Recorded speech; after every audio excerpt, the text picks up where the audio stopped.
Hello everyone and welcome to the OctaFX practical workshop for beginners. My name is Ambrose Ebuka, and before I even say anything, I just want to wish you guys a happy new month. I mean, it's the first time you're seeing me in May 2023, from the OctaFX YouTube channel, so I think it's safe to say happy new month to every one of you. Let's make this month count, and let's make every moment in this month count, and also wish you guys a blissful and fulfilling and also a profitable month ahead. Before I go into details, you can just go ahead and let me know your name and where you're watching me from in the comments. So go ahead and let me know your name and where you're watching me from. You can also go ahead to tell me if this is your first time, participating in an OctaFX webinar.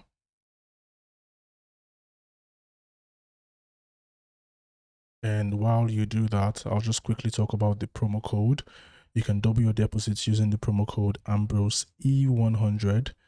This is a promo code that gives you 100% bonus on your deposits. And to apply this promo code, you can scan the QR code on the screen, or you follow the link in the video description, or you can manually type in this promo code where you want, when you want to make a deposit. There's a section provided for you to type in a promo code. So when you want to make a deposit with OctaFX, you can use the promo code Ambrose E100, and you would get 100% bonus to your deposit for more profitable trading. The promo code is valid until 31st May 2023. So you can take advantage of this, guys. Yeah, go ahead and let me know your name and where you're watching me from in the comments.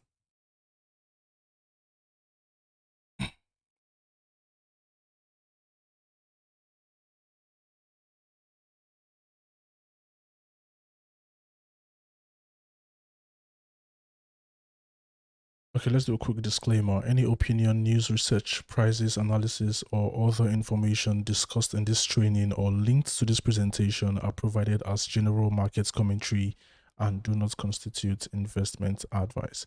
Now, in the course of this webinar, if you have questions, you can always go ahead and type your questions in the comments. And I'll constantly check the comments to see if you have questions. And there's also a section, where you guys can ask questions, and I would also ask you questions as well. So what do we have for today? This is the content. Today we're going to do market analysis, and we're going to look at the two main type of analysis, which is the fundamental and technical analysis. And we are also going to look at how you can apply risk management to your trading.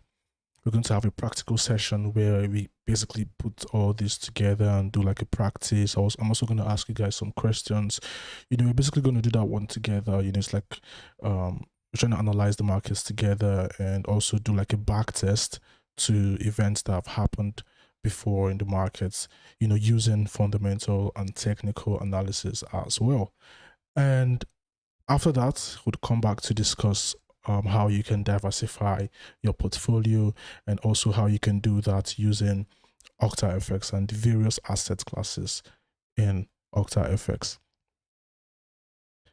So remember, if you have any questions during this session, you can type in the comments. Let's look at the comments to see who we have here today. Tapelo from South Africa, not my first webinar. Well, welcome back. It's always great to have you guys with me, where we discuss and look at things that can also keep us updated with market trends. Sholofelo from South Africa, and my apologies if I don't pronounce your names correctly. I try my best. But welcome, Muhammad, welcome. Chaos from Lagos, it's his first time. Massive welcome to you as well. What we do with these webinars is that we educate you and keep you updated with market trends so that you can make the best profitable trading decisions. All right, guys, it's going to be a long but comprehensive webinar. We're going to discuss a lot of things, technical and fundamental risk management. We're going to do a practical session and also look at diversifying your portfolio. So it's going to be a long but comprehensive webinar. I'll suggest you grab a popcorn and a very chill drink. Let's learn together. And it's also important that as you learn to earn, you also share this link to your friends so they can participate and learn and earn with you as well. All right, let's get right into it. Anyway, if you're just joining, welcome. So the first thing we'll be looking at is market analysis, and we'll discuss technical and fundamental analysis, but I'm just going to start with fundamental first. Okay, definition of market analysis. Market analysis refers to the systematic examination and assessment of prevailing historical market conditions with the aim of making informed trading decisions regarding buying and selling of assets. The present study entails the collection and examination of data pertaining to diverse determinants that impact the market, including but not limited to economic indicators, which we're going to discuss, market trends, business growth, and investor sentiment. So like I said, we're going to look at how we can use fundamental analysis, which is a type of analysis in Forex trading, and also technical analysis as well.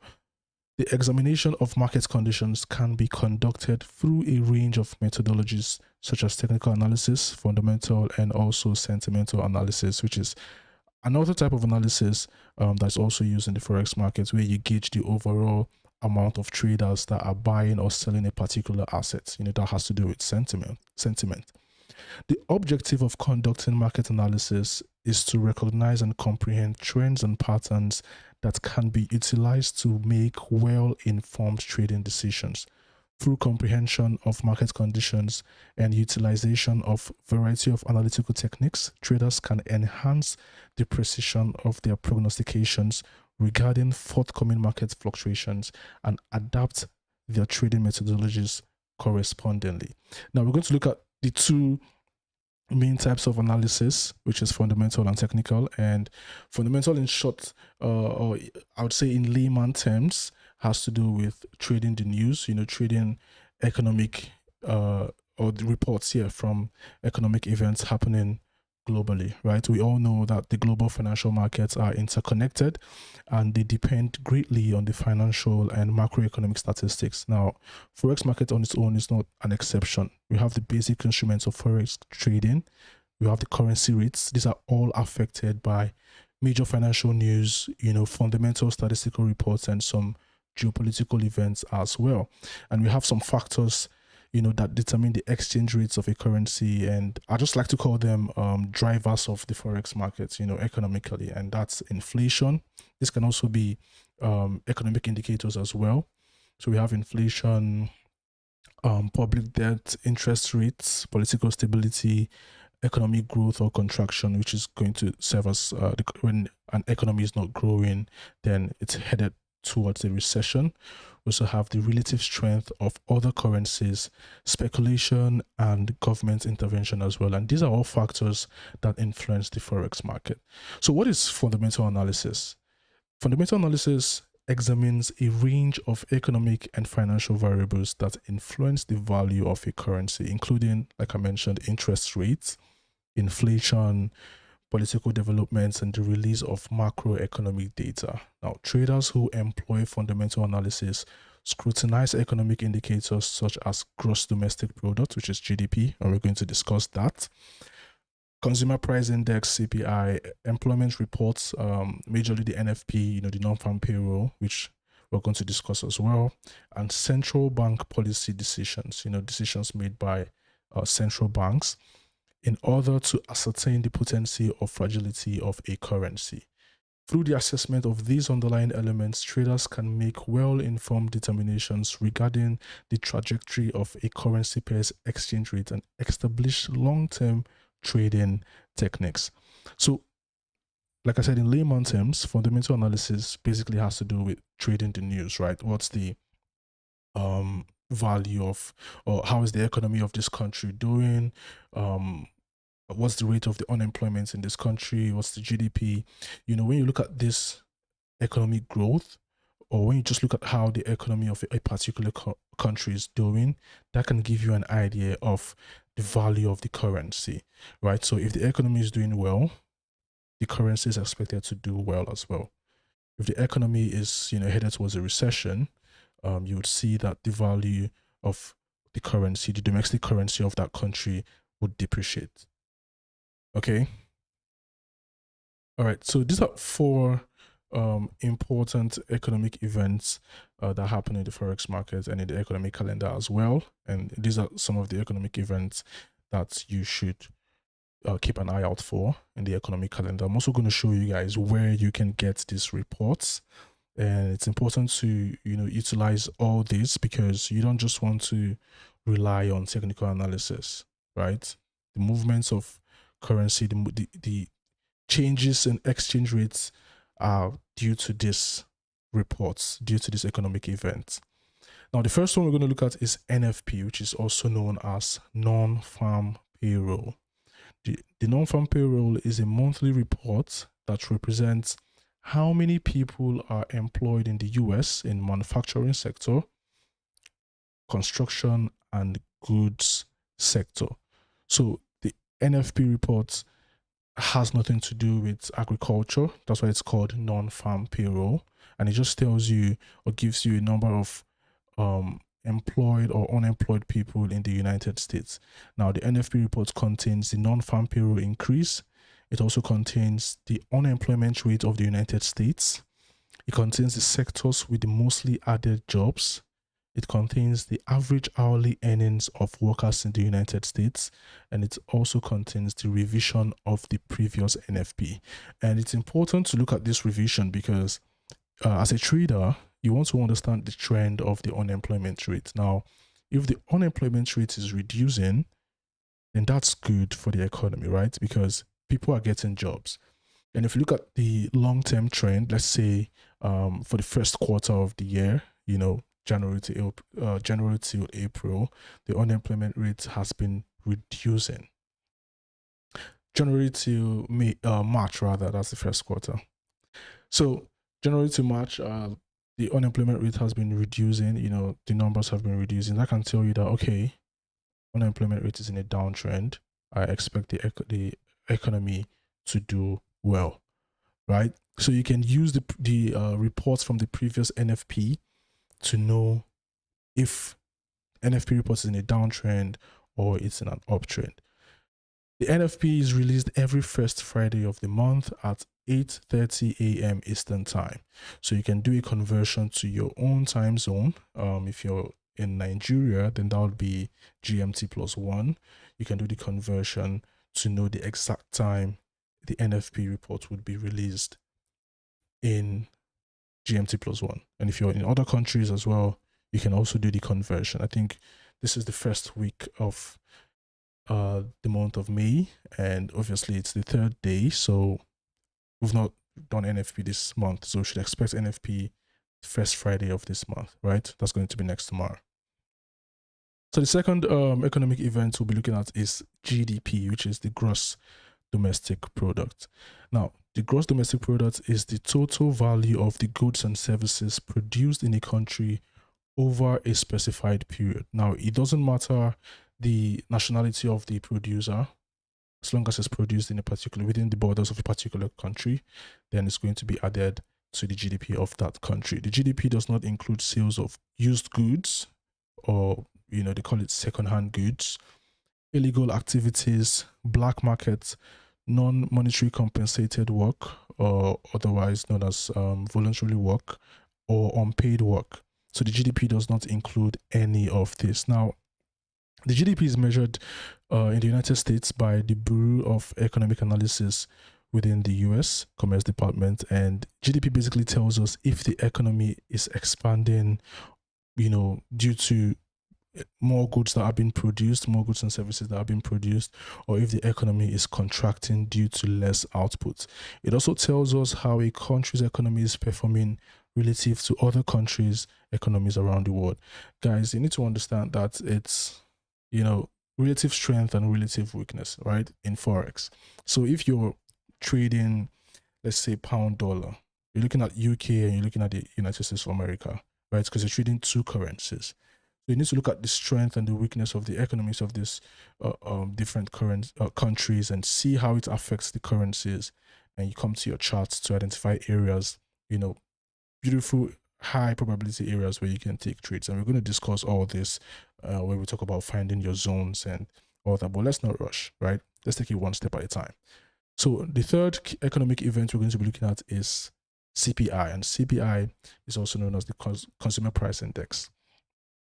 So the CPI is an index released by the US Bureau of Labor Statistics that measures the change in price of a representative basket of goods and services such as food, energy, housing, clothing, transportation, medical care, and education. It's also known as the Retail Price Index or the Cost of Living Index. The CPI does not include investment items such as stocks, bonds, real estate, and life insurance. So I just looked at the comment section and we have Kelly from Ghana, and he says it's his first time. Welcome, Kelly. So what's the importance of CPI? Now, the CPI is a key indicator to measure inflation and changes in purchasing trends, and it's released at 8:30 a.m. Eastern Time on the second or third week following the month being covered. I'll just go straight to, I think when I'm done talking about the Fed, I'll go to the economic calendar, and we'll be using the OctaFX economic calendar so that you guys can identify, these reports and what they actually mean.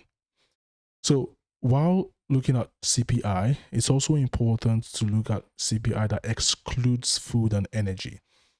So when you're looking at the CPI reports, you would see EX, food and energy. So it's also important to look at that because some of the more volatile and closely watched components are clothing, airfares, new cars, and tobacco as well. So let's look at the Fed,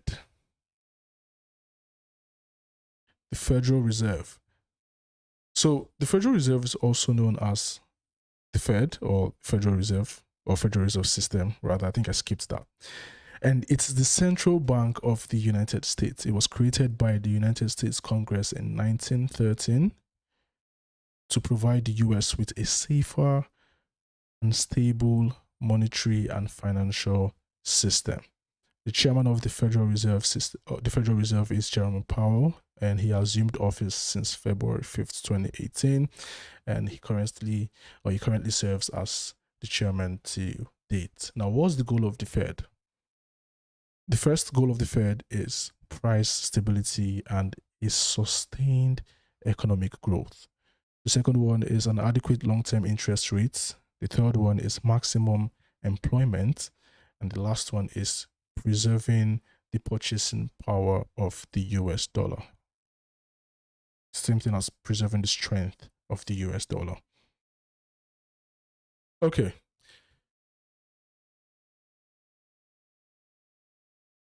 So you can see that it's grouped into three. We have the US Central Bank, which is the Federal Reserve System.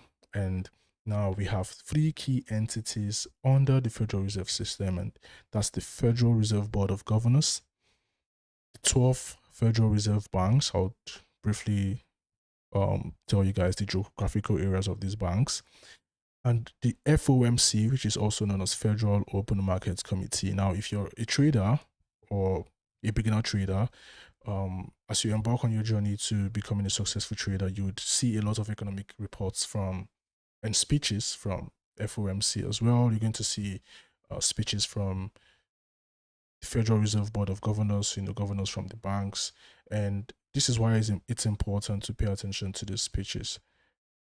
They bring about volatility to the markets. I'm also going to show you guys how to look out for just high impact events that would, just bring about high volatility to the markets as well. Now, what are the 5 key functions? The first one is to conduct the nation's monetary policy. Second one is to help maintain the stability of the financial system. The third one is to supervise and regulate financial institutions. The fourth one is to foster payment and settlement system safety and efficiency. And the last one is to promote consumer protection and community development. The monetary policy is set by the FOMC, the Federal Open Markets Committee, which oversees the open market operations of the Federal Reserve System. Now, there are 12 regional banks that are part of the Federal Reserve System. And these regional banks are located in major cities around the United States. Together, these regional banks make up the Federal Reserve, and each of the 12 Federal Reserve districts has its own reserve banks. I'm going to name the geographical area for you guys, and it's Boston. And you can also pay attention because at the end of this webinar, I'm going to ask you some questions. It's Boston, New York, Philadelphia, Cleveland, Richmond, Atlanta, Chicago, St. Louis, Minneapolis, Kansas City, Dallas, and San Francisco. Now, each bank is responsible for a specific geographic area of the US, and they operate independently but with supervision from the Federal Reserve Board of Governors. Okay, so just keep that in mind. So I'm quickly going to go over to the OctaFX economic calendar, and this is what it looks like. You have the reports, you have the actual results, you have the forecast, you have the previous reports, and you also have how much impact this economic event is going to bring about to the markets. So let me just go straight to the OctaFX economic calendar quickly to do that. Oh, it's about to watch myself. Okay. So we're just going to refresh. If you want to get to this page, all you have to do is to go to OctaFX.com. In the menu, you come to Analysis and Education, come to Analytics, and come down to Economic Calendar. And then click on Economic Calendar. Okay, so you can set, if you missed out on events from yesterday, you can check to see the reports. You can check for the previous week. You can check for tomorrow. You can check for the entire week as well. You need to set your time zone. Actually, if it's not already set, you can set it. I'm currently using this time zone. So if I leave West Central Africa, then I'm going to have to change it. You can also use the advanced filter. I like to keep my economic events at high impact alone, because as the name goes, it brings about high impact volatility to the markets, right? So we have today, Wednesday, 3rd May, and just to briefly show you guys how to understand what's going on here, because it may look confusing for a beginner trader. Now you have the events, you have the currencies that will be affected, or currencies and subject. We have the countries as well. We have the time. Now, if you want to understand what the retail sales is, you just click on it, and OctaFX has given you a definition of what the retail sales is. It's a survey of goods sold by retailers, and it's based on a sampling of retail stores of different types and sizes, and it's considered as an indicator of the pace of the Australian economy, right? So now you can look at the previous percentage or the previous reports. You can look at the forecast, and you can look at the actual. The actual only comes when the report has been released, right? Now, how do you understand what's going on with the actual? You can just come down here and you see it here. Positive economic growth anticipates bullish trends for the AUD, while a low reading is seen as negative or bearish. So now we have a higher reading, and that's going to be positive for the Australian dollar. But guys, remember, it's important to combine your technical analysis, your fundamentals with technicals, to give you an upper or an extra advantage to, identify areas where you can buy or sell.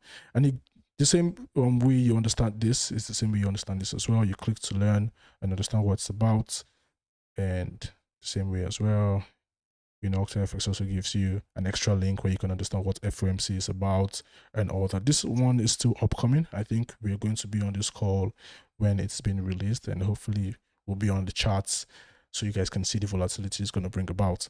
But here is how you can take advantage of the OctaFX economic calendar.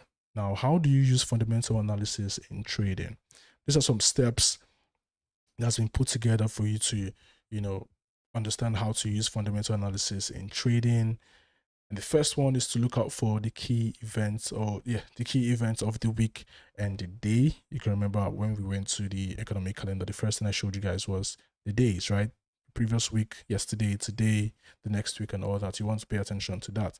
Second thing you want to look out for is high impact events, right? You want to focus on high impact events, and you also want to confirm the release time and understand the meaning of the event and possible outcome as well. So you want to look at the time that's going to be released. Remember, we have one coming up at 7 p.m. today. We want to understand the meaning of the event and the possible outcome. So you're looking at your previous and forecast, right? Understand by possible outcome, you're looking at, okay, if it's if the result is higher in value compared to the previous, does this mean it's going to be bullish? Does this mean it's going to be positive? Does it mean it's going to be negative for the currency in question? And you want to wait for the news release. Now, there's some strategies out there that you place in anticipation for the news to be released, but you can only have expectations, right?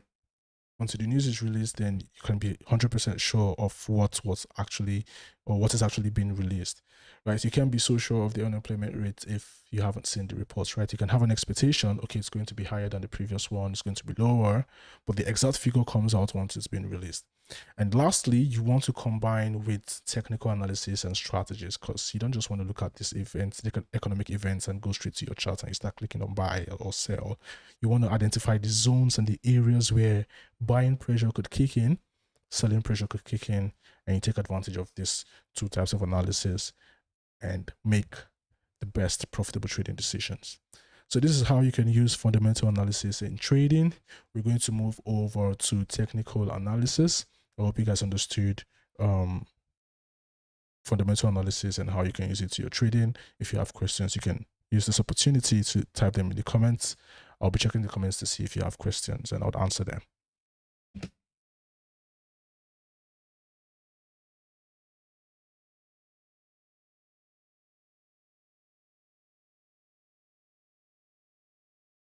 All right, let's look at technical analysis. So I have some new comments. Greg from Lagos says it's his first time. Massive welcome to you, Greg. Fila's from South Africa, it's her first time. Welcome, Fila. Sunday from Nigeria, Port Harcourt, welcome. Massive welcome to every one of you. Remember that you can also share this link to your friends to also learn and earn as you're doing so. All right, technical analysis. It's a process of evaluating and predicting future price movements in currency pairs by analyzing historical market data such as price and volume. This is all known as technical analysis in the Forex markets, right? So when you look at historical price data, what has happened before?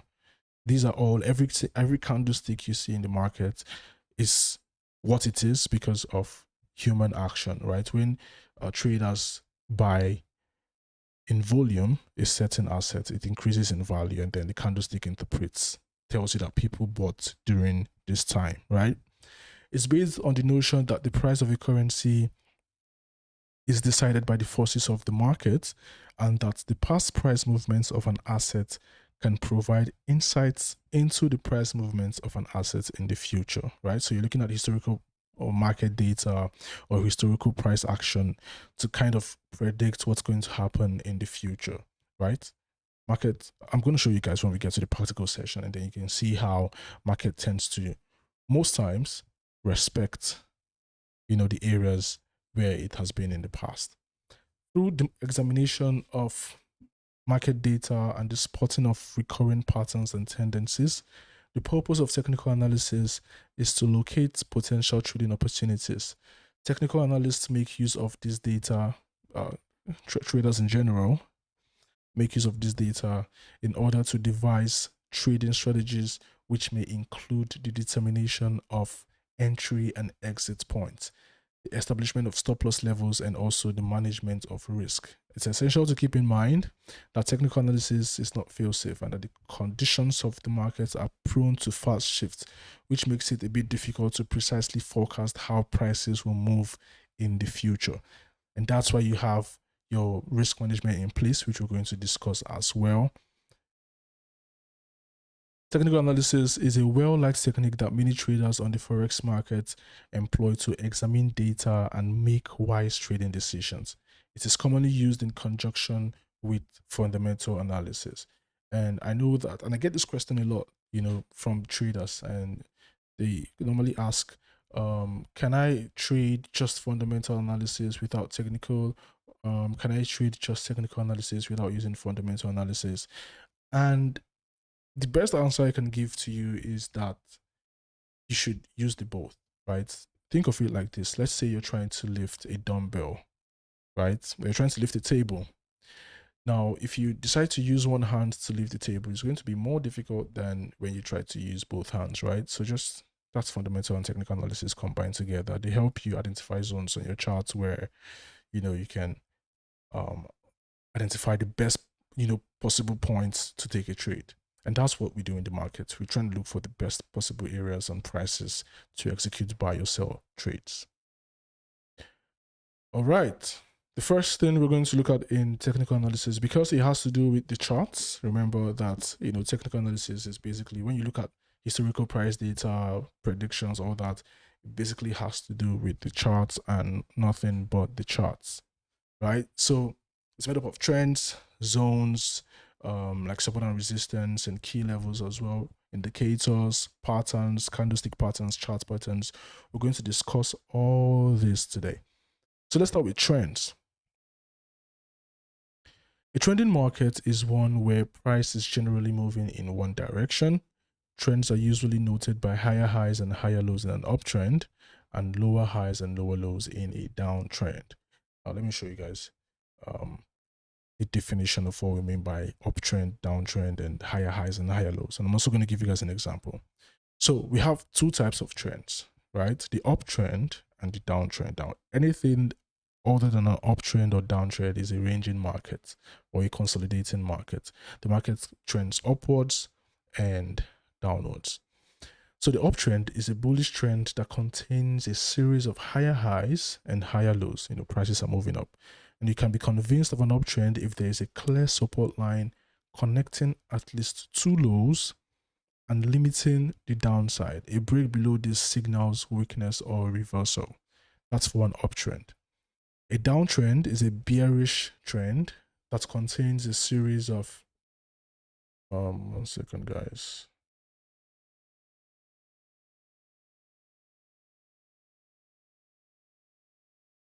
Okay. A downtrend is a bearish trend that contains a series of lower lows and lower highs, which means prices are moving down. A downtrend can be defined if there is a clear resistance line. We're going to discuss support and resistance. If you don't understand this right now, there's no problem. You can always come back to this video after we discuss support and resistance, and it's going to make a lot of sense. So a downtrend can be defined if there is a clear resistance line connecting at least two highs and limiting the upside. A break above this signals trends weakness or reversal.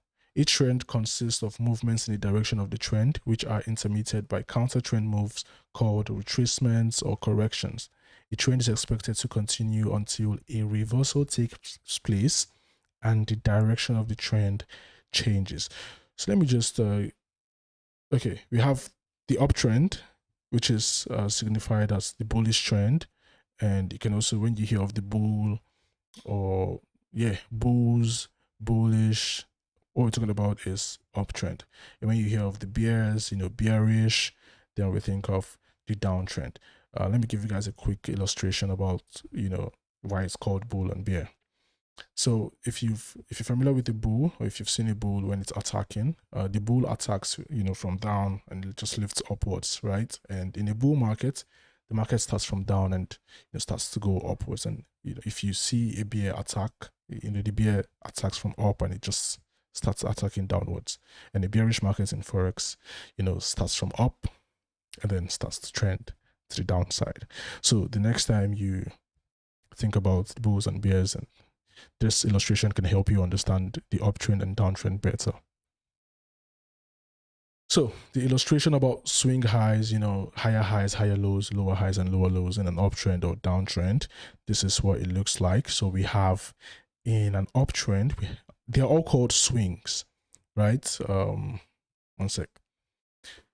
So they are all called swings. Now you can say swing high, swing low. You can use that for an uptrend. You can also say swing high, swing low for a downtrend. But just so that, let's say if you're in a setting where you're explaining to a beginner trader an uptrend, then you can now say higher high and higher lows, higher high and higher lows, higher high and higher lows, instead of saying swing highs and swing lows, right? In a downtrend, you can say lower highs, lower lows and lower highs, lower lows and lower highs, lower lows and lower highs, lower lows, right? So let me see if I can give you guys an illustration of what it looks like. Okay, so let's say we have something like this, right? Now, clearly, we have this low, then we have this higher high, right? And this is an uptrend because you can see that the high highs and the higher lows are trending to the top side, right? So you have this higher high and we have the higher low here. We have another higher high up here.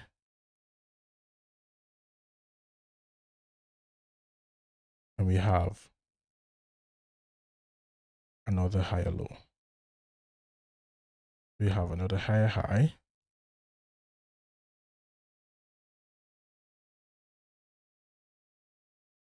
And we have another higher low.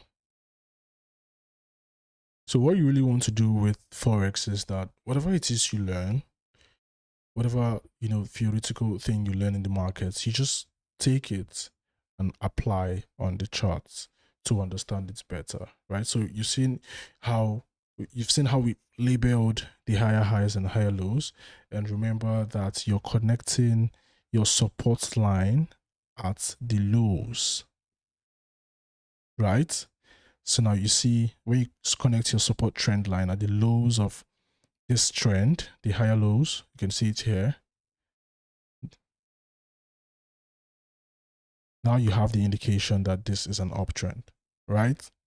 Two or more series of higher highs and higher lows gives you the indication that it's an uptrend. Usually, they have the bounce strategy where, the more it bounces, I think at the third bounce, it's usually the most the most amount of push to the top side in an uptrend.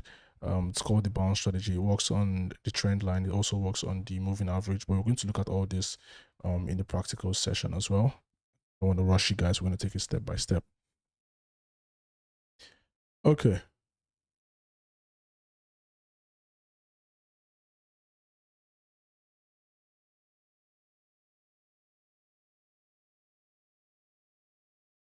I'm going to change this.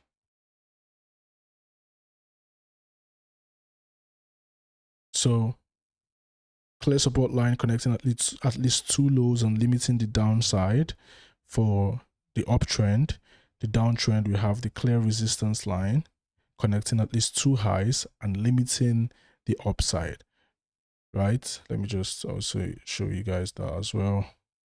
So we've done this is for the uptrend. We're going to do for the downtrend as well.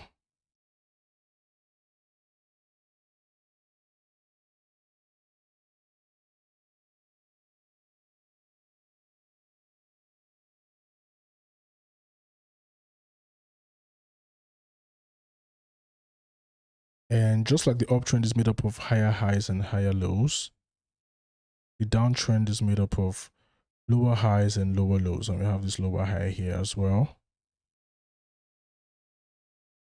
And we have this lower low here as well.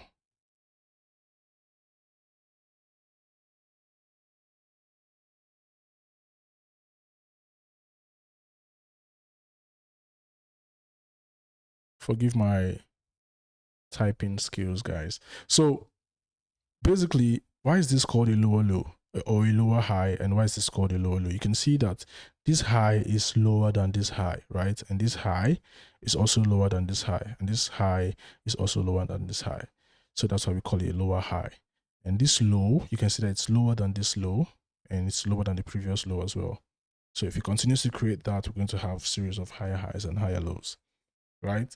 And remember that you're connecting your resistance line at the top. I'm going to try to do it in this very clean way. You see that this resistance line is limiting the prices from pushing above, right? So if we finally get something like this, boom, retest, then you can see that the market structure would start to change, right? We're going to have a break of structure there, and then, the market structure changes, and you see the downtrend come to an end, and the market reverses and pushes to the top side. So this is just an illustration of, you know, the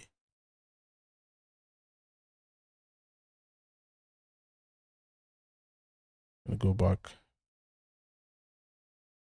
So this is just an illustration of an uptrend and a downtrend as well.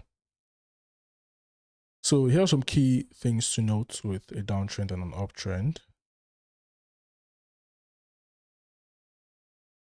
For the downtrend, the trend line is drawn along the falling swing highs, which helps show where future swing highs may form. Watch out for prices to reach previous highs but are not able to break through. This is a great indication that buyers are no longer buying and we could be setting up for a move lower. Look for break in the previous lows to confirm the trend. Profits should be taken as prices flush below the previous lows, and stops should be adjusted to the last previous high. Trends are temporary. Even if they are strong and have a potential for making profits, never risk too much on a particular trade. And the same goes for an uptrend. The trend line is drawn along the rising swing lows, which helps show you where future swing lows may form. Watch out for prices to reach previous lows but are not able to break through. This is a great indication that sellers are no longer selling and we could be setting up for a move higher. Look for break in previous highs to confirm the trend. Profits should be taken as prices flush above previous highs, and stops should be adjusted to the last previous low. Trends are temporary. Even if they are strong or have a potential for making profits, never risk too much on a trade.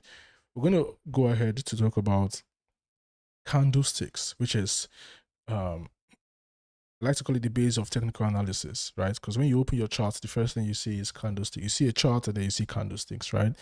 And these are all interpretations of, you know, trader behavior. And it's important that as a trader, you can read candlesticks. Once you learn how to read candlesticks, then you've given yourself that extra advantage to identify momentum in the markets. So a candlestick is a single bar which represents the price movement of a particular asset for a specific time period. The information it displays includes the open, high, low, and close for that time period. And you can see these two candlesticks here, the bullish and the bearish candlestick, right? So how do we read this candlestick exactly? Now, there are some key things to note in a candlestick. So we have where the candlestick opened, the lowest or highest point of the candlestick. Now, in a bullish candle, we are looking at the lowest, the highest point, and where the candlestick closed. So you can see that these are four important things to note in a candlestick: where it opened, the lowest point it got,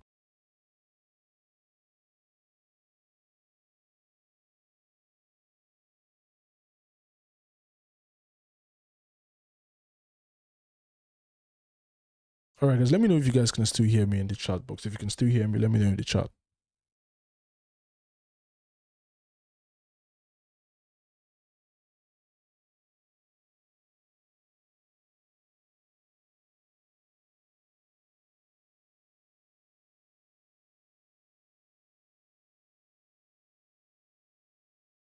All right, so like I said, the bearish candlestick closes below its opening point.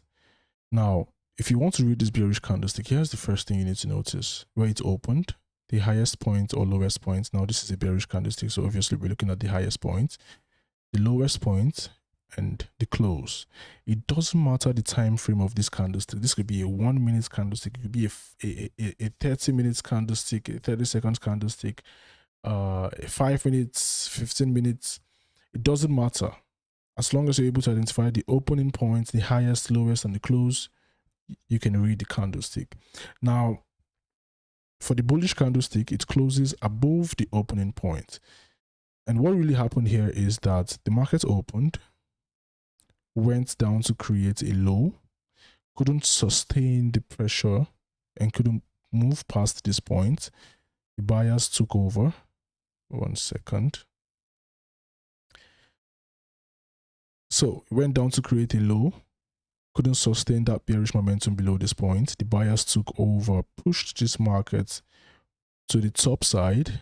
It came here to create this highest point, and the sellers pushed it down to close the market here.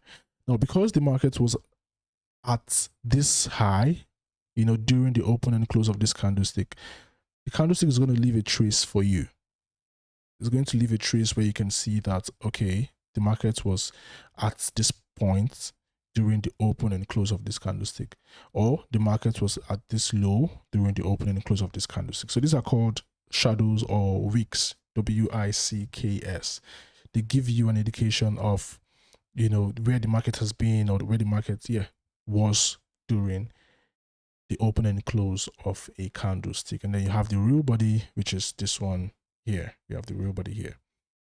Now, for the bearish candlestick, you can see here, opened above, the buyers took over, went up, created this high, couldn't sustain that bullish pressure.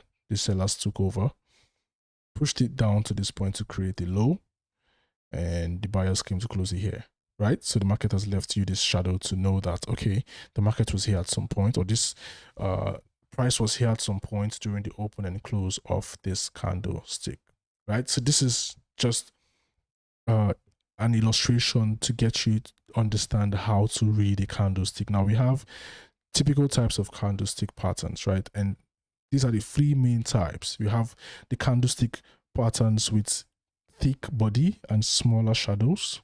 We have the candlestick patterns with smaller body and longer shadows. And we have the candlestick patterns with no body at all. Right? Now, what does this tell you? Candlesticks with thicker body tells you or gives you an indication of momentum, right? You can see that the buyers took over here. There was no, just small shadow up and down. For the bearish candlestick as well, small shadow up and down. You can see the thick red body. You can see the thick green body. So these are momentum candlesticks, right? Now, these candlesticks with longer wicks also tells you about momentum, but it tells you about rejection momentum. What do I mean by that? So we have this candlestick here that has a longer wick or a longer shadow and a smaller body, right? Remember, for every bearish candlestick, for a candlestick to be a bearish candlestick, it has to close below the opening point. That's the first thing you want to identify. Where did the candlestick open and where did it close? Now, this was a bearish candlestick. So what happened? The candlestick opened here. The buyers took over, pushed it to the top side, couldn't sustain bullish pressure. The bears or the sellers took over, and you can see that bearish rejection. Pushed the market down to the opening point, pushed it down below the opening point, and closed it right here. So you can see that this shows you momentum of the bears, but not in this format. It shows you rejection momentum. So you can see that, yes, the bulls had this candlestick in control. They took it up to this point, but the bears took over and pushed it way down to close below the opening point. And the same thing goes for the bullish rejection candlestick, right? You can have it, you can see that it opens here, closed above. But what does it tell you? It tells you that the market opened, or this candlestick opened here. The sellers were in control. They pushed it down, created a low, couldn't sustain that break to the downside, couldn't sustain that initial push to the downside below this low, and the buyers took over, pushed it back into the opening point and closed above. Now, if this market closed somewhere here, it's going to be a bearish candlestick because it closed below, right? But because it closed above, then it's a bullish candlestick. Remember, if it closes below, it's a bearish candlestick. If it closes above, it's a bullish candlestick. Now, this third typical candlestick pattern is called a doji candlestick. You can see that the candlestick has no body, no body at all. And that tells you that during the opening and close of this candlestick, neither the buyers or the sellers were able to take charge. So it opened and pretty much danced around and came to close at the same price that it opened. So these are three typical candlestick patterns that you would see a lot in the Forex market. Excuse me. And it's important to understand what they mean so that you can be able to identify momentum and just basically perceive the markets, read what the market is telling you. All right. Let's look at some types of candlestick patterns that form in the Forex market. Let's look at some types of candlestick patterns that form in the Forex market. Lebogang says it's the first time attending. I'm looking forward to learn more about trading. Massive welcome from South Africa. Welcome. You can always check the OctaFX YouTube channel to get videos from expert traders as well and learn more about the financial markets. The link is going to be in the description, but you can check that after this session or this webinar. All right. Actually, before we look at these types of candlesticks, before we look at engulfing candlesticks, let's quickly read a candlestick live. Let's read a live candlestick.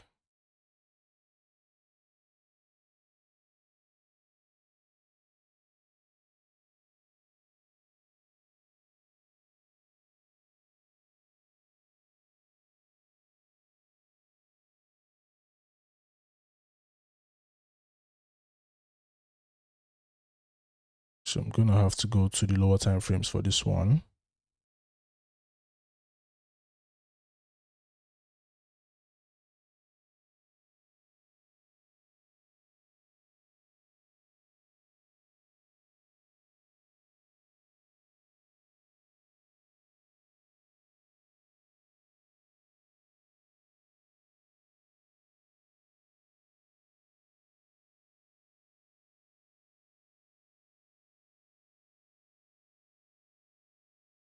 So you can see that we have a new candlestick that is being formed right now. Just going to zoom in so you guys can see properly.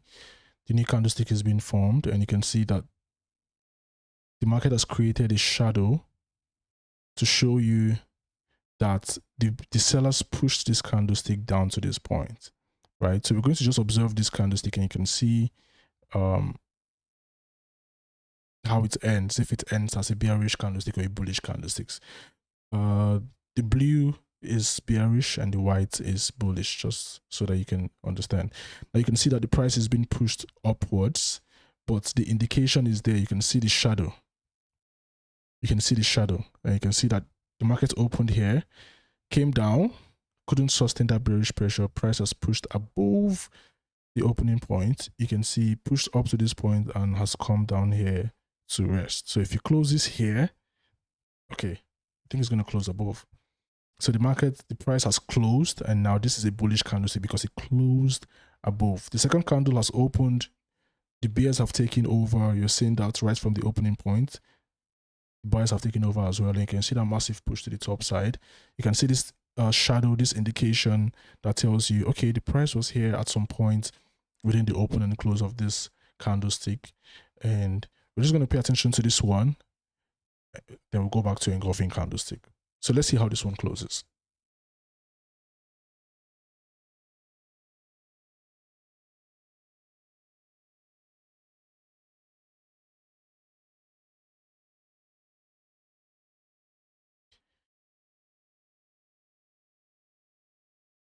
So we can see the rejection, and we can see the indication as well. We can see this shadow that tells us that the price got to this point.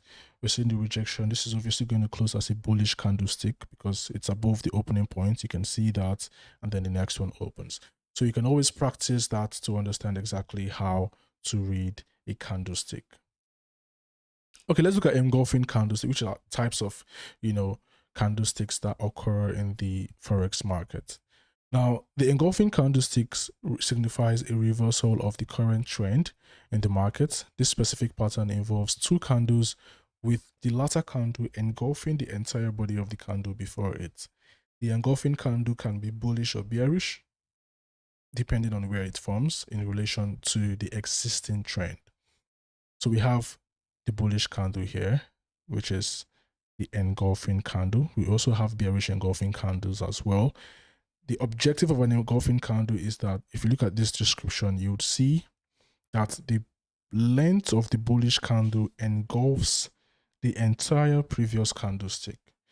Now, if you're standing here, let's say you're standing on this side, because of the length of this candlestick, you would not be able to see the bearish candlestick. So that's why it's called a bullish engulfing candlestick. You can see that it closes above the previous open of this bearish candlestick, and it opens lower than the previous close of this bearish engulfing candlestick. You can see the gap.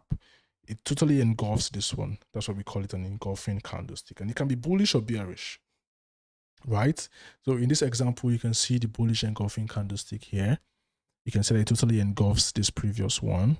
And the engulfing candlestick tend to occur at the bottom of a trend. You know, it gives you reversal indications. You know, the engulfing candlesticks, the bullish engulfing occurs at the bottom of a trend. The bearish engulfing can occur at the top of a trend.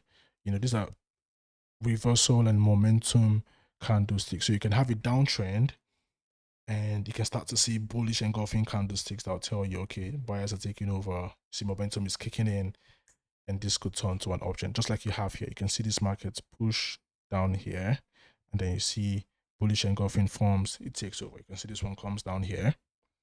You can see it comes down here, and then bullish engulfing forms takes over, right? Then we have the bearish engulfing candlestick. The bearish engulfing candlesticks is also has to engulf or encompass the previous candlestick, but it's just, the difference is just that, you know, it's a bearish reversal candlestick pattern, right? The bullish is a bullish reversal candlestick pattern. Occurs at the top of an uptrend and can indicate reversal, trend reversal, or the end of a bullish trend. That's for the bearish engulfing candlestick. We're going to move to the next one, which is the evening and the morning star candlestick pattern, right? And this is also a reversal candlestick pattern. The evening and morning star candlestick pattern occurs at the end of an upward or downward trend, respectively, and it tends to indicate reversal patterns. The evening star indicates a bearish reversal, while the morning star indicates a bullish reversal. The names come from the star-shaped formation of the arrangement. Obviously, you can see it's been formed like a star, left, up, right, down. You know, it's obviously shaped like a star. So the evening star occurs at the top of an uptrend. It's a bearish reversal candlestick pattern. It's made up of 3 candlesticks. So we have take this off. So we have the first candlestick, which is from the initial trend. We have the rejection candlestick, where you get to see the long wick rejection, you know, bearish rejection, and then you have the next candlestick that tells you, okay, BS taking over, right? You can see it here. It happened here. We have the uptrend. You know, the buyers are taking over. The buyers are pushing prices up. We have the first one. We have the rejection, and then we have the next one that indicates, okay, trend coming to an end. The bears have taken over. We're heading downwards, right? The morning star occurs at the bottom of a downtrend, and you can see it here, downtrend. You can see the rejection. You can see the bullish candlestick next, and the follow up. And what happens? The market starts to push back to the top side. So these are some important candlestick patterns that you should take note of in the Forex market. Now we have the doji candlestick as well. And remember, I told you guys that the doji candlestick tells you neither the buyers or the sellers were able to take charge. Neither the buyers or the sellers were able to, you know, dominate that particular candlestick at that time. And it signifies indecision, or it reveals indecision in the Forex market. If the market is trending upwards and the doji pattern appears, this could be viewed as an indication that buying momentum is slowing down or selling momentum is starting to pick up. Traders may view this as a sign to exit an existing long trade, and this pattern can occur at the top of an uptrend, or in the middle of a trend, or at the bottom of a downtrend. The candlestick itself has an extremely small body centered between a long upper and lower wick. You can see it right here, open and close the same place, sometimes just a little small tiny body, and then you have, you know, higher upper wick and lower wicks as well, or lower shadows to the downside. And we have a few types of doji patterns. We have the doji star, which is cross-shaped like the one I showed you guys, the same opening and closing price. We have small or equal length upper and lower wick, and it indicates indecision. We have the long-legged doji. Characteristics are an extended upper and lower wick. Also, great volatility. I mean, if you look here, you can see that this is shorter.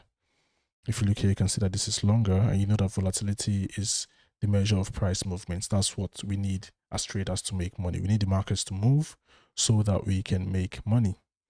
And it also indicates indecision in the Forex market. We have the dragonfly doji, appears at the bottom of a downtrend. At the bottom of a downtrend, yes, shows the rejection of lower prices, and it's a bullish signal. So you can see that the price opened and closed at the same point, but the sellers were rejected from pushing even further to the downside. And what happened? Buyers took over, pushed the market to the top side. You can see it's created a low here. Buyers took over, pushed to the top side. You can see the dragonfly doji here, from here. Buyers took over, and what happened? The rally to the top side indicates a trade in a change in direction. We have the gravestone doji. The gravestone doji appears at the top of an uptrend. It's basically the opposite of a dragonfly doji, right? The gravestone doji is the opposite of a dragonfly doji. Appears at the top of an uptrend, shows the rejection of higher prices, and it's a bearish signal. So when you see this rejection, then you know the sellers are about to get in. If you're on a buy trade, that's the time to start cutting out your profits and exiting, so you don't get stuck in the middle of, you know, a reversal or a ranging market. And it indicates trading direction in a change in direction as well. I don't know why I keep saying trade. It's like I feel like trading or something. So the last pattern, the last doji pattern is called the 4-price doji, and the characteristics are horizontal line. The high, low, open, and close are at the same level. This occurs in an illiquid market, or a market with low volatility, when the markets are not moving, let's say during odd hours, you know, where business hours are not on, and the market tends to be very low in volatility, and you tend to see markets create very funny looking candlestick patterns like the 4-price doji. So it's ultimate indecision. There's nothing to trade at that time. You don't want to trade a quiet market, you know. So these are the types of doji candlesticks, and you should pay attention to them. Not every one of them signifies indecision. I think about 2, the doji stand, long leg, the doji indecision, and then you have dragonfly doji and gravestone doji that signifies change in direction, and the 4-price doji signifies ultimate indecision. Let's look at the hammer candlestick pattern. So the hammer is well, bullish, a bullish hammer. The hammer candlestick pattern is bullish because it shows the rejection of lower prices, right? So a bullish hammer is a single candlestick found within a price chart indicating a bullish reversal. It differs from other candlestick pattern due to its single candle hinting at a turn during an established downtrend. So you can have the hammer candlestick form, and I mean, we talked about this, right, when I told you guys that long wicks tells you rejection of lower prices. You can see it right here, rejection of lower prices. And if I go to the charts and show you how it looks like, you can see that market was moving to the downside. You get the rejection right here, and then what happened? The rejection is what formed the hammer, and then what happened? We start to see price move from down and start to move to the upside. So the bullish hammer occurs at the bottom of a downtrend. It's a reversal candlestick, and here's how to spot a bullish hammer pattern. The candle with short body, you can see it here, and a long wick at least 2 times the size of the body, and it occurs at the bottom of a downtrend. Now we have the shooting star, which is the opposite of a hammer. So we have the hammer for bullish reversal, and the shooting star is a bearish reversal, right? And if you notice with technical analysis, you can see that it goes both ways. If you have anything for the bullish, you can also have for the bearish, because the market trends either up or downwards, right? So the shooting star formation is a bearish reversal pattern that consists of just one candle. It's formed when the price is pushed higher and immediately rejected lower, so that it leaves behind a long wick to the upside. The long wick should take at least half the total length of the shooting star candle. The closing price should be near the low of the candle, and this will create an overall bearish structure because prices were unable to sustain their higher trade.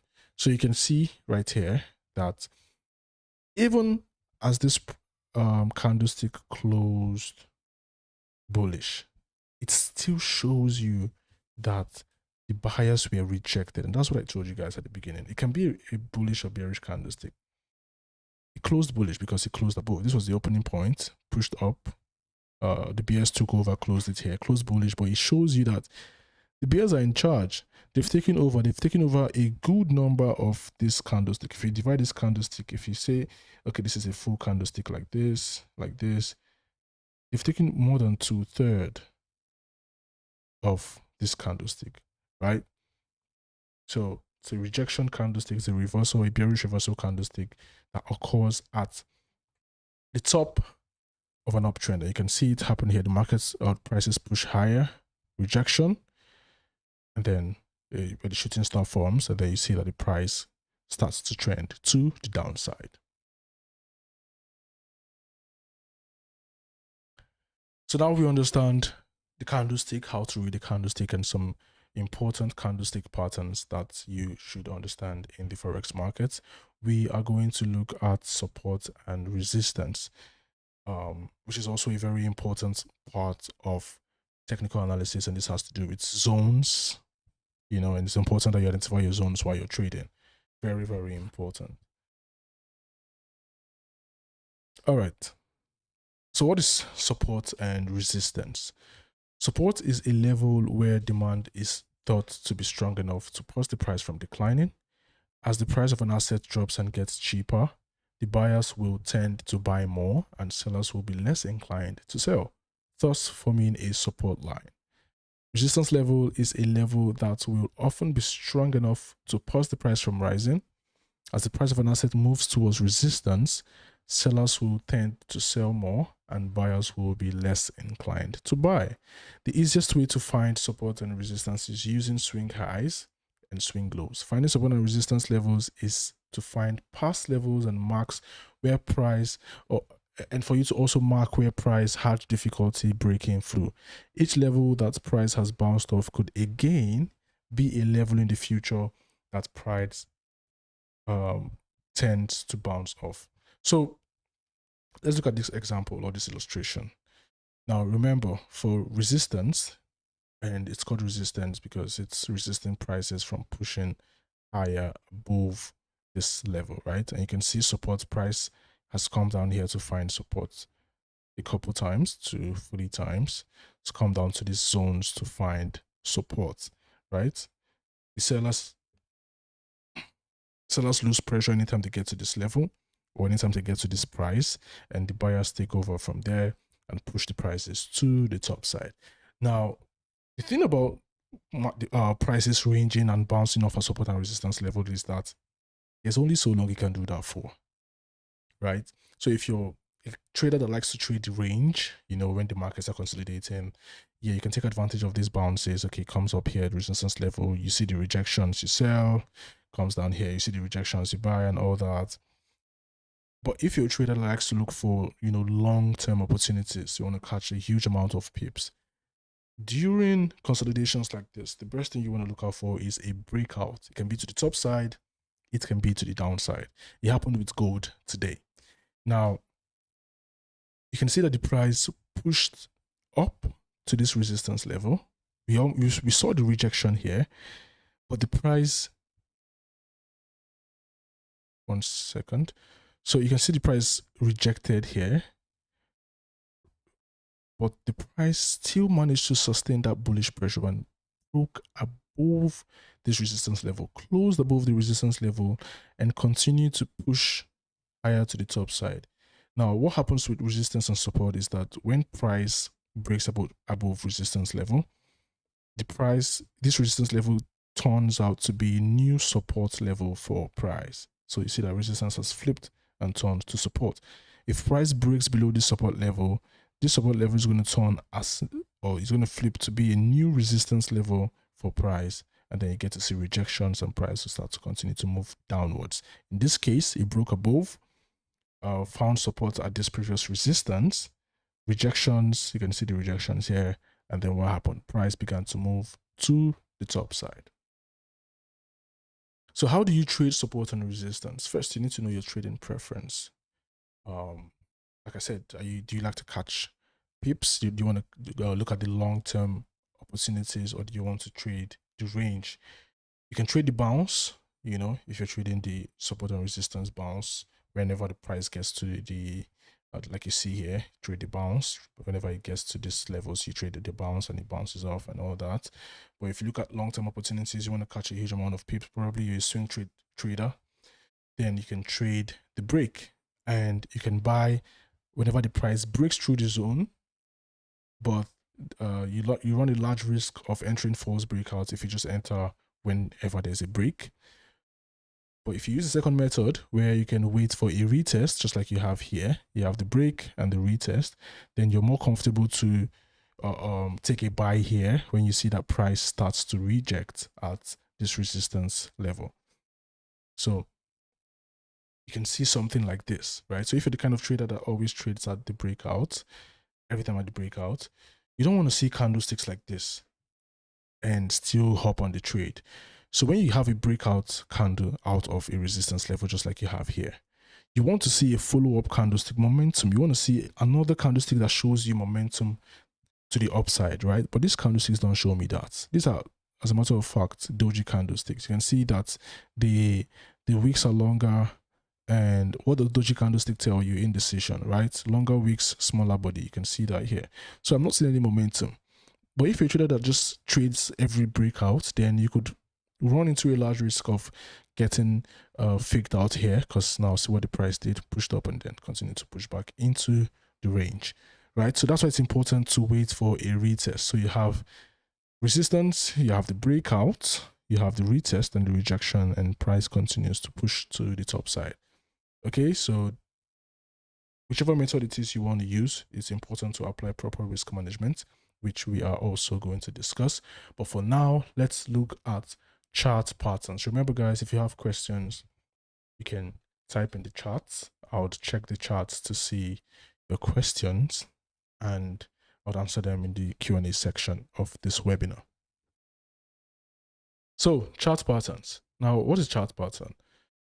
The chart pattern is a graphical representation of price movement by using a series of trend lines or curves. Chart patterns are the foundation of technical analysis. Now, you can, if you go to your charts, let me just quickly do that for you guys to see.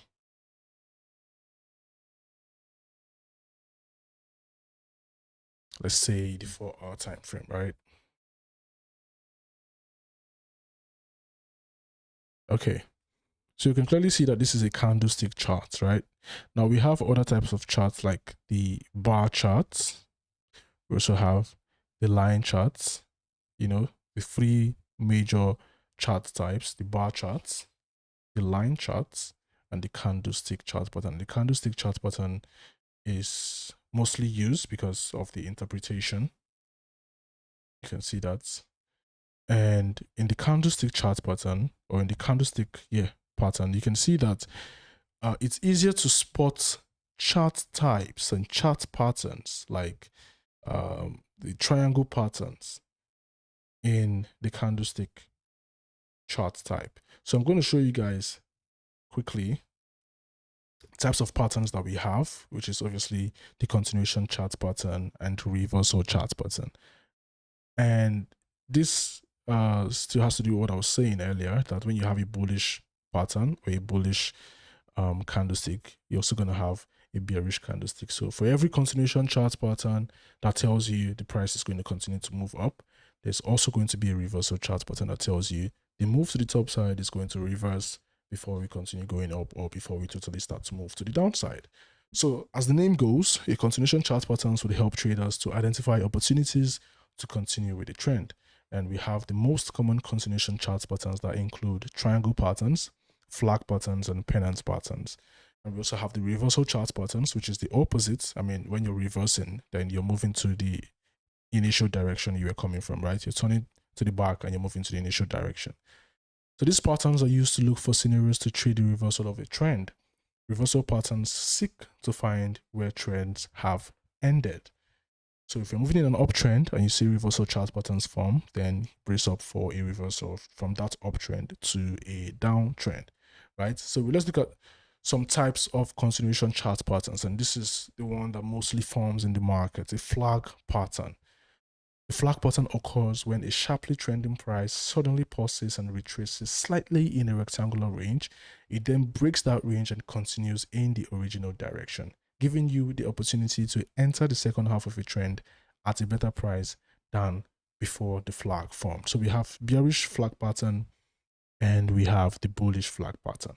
Now, the bearish flag pattern, you can see it forms from, and it's coming from an initial downtrend. The flag forms, you can clearly see the flag, and you have that breakout to the downside. You have that pushback up, kind of a retest, and then or a retracement or a correction, and you see the rejections up here. And what happens? The price continues to push to the downside.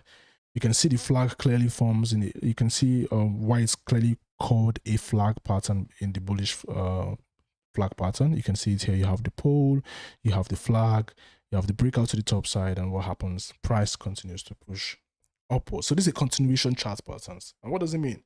Initial trend, bullish flag pattern forms, breakout to the top side, and it continues from the initial direction, which was what? An uptrend. Okay, uptrend, flag, breakout, continue from initial initial direction or initial trend, which was an uptrend. And the second continuation chart pattern we'll be looking at is a triangle chart pattern. And we have three types of triangle chart patterns. We have the symmetrical triangle, we have the ascending triangle, and we have the descending triangle, right?